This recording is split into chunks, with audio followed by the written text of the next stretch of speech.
And I'm here at the International Energy Forum with Helen Currie from ConocoPhillips. Helen, talk to me a little bit about the wider conversation that's going on in the energy sector now. It's not just about IOCs, NOCs, it's not just about hydrocarbons. It has to expand from that. How encouraging is that conversation and how different is it over the past few years? You know, we've seen the conversation really expand in recent years to include a broader look at the overall energy mix.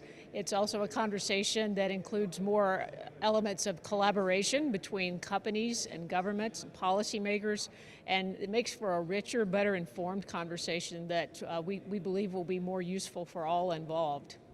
And when we look at the outlooks, and here the IEA, the OPEC outlooks, the symposium that we've had here, as an IOC, how important are these outlooks? And outlooks indeed from other companies, your own outlook and that, but how do you take them and look at them and digest them when it comes to maybe making more informed decision? How helpful are these outlooks?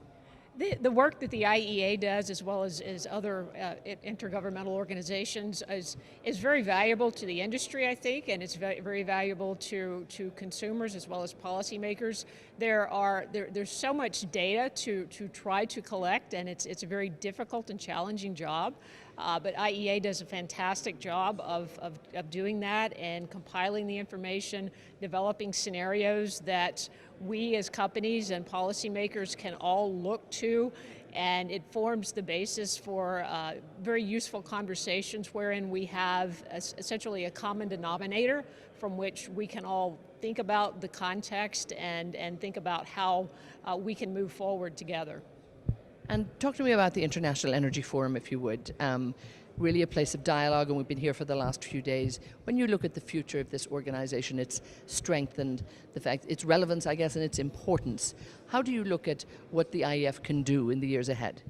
I think the role of the IEF is very valuable for the global energy infrastructure and composition because coming together to have a dialogue wherein we can learn from each other, we can exchange ideas, we can debate or critique ideas as well. It's a very healthy environment, and the International Energy Forum does a superb job of bringing together very high-level, informed, influential individuals to have this conversation.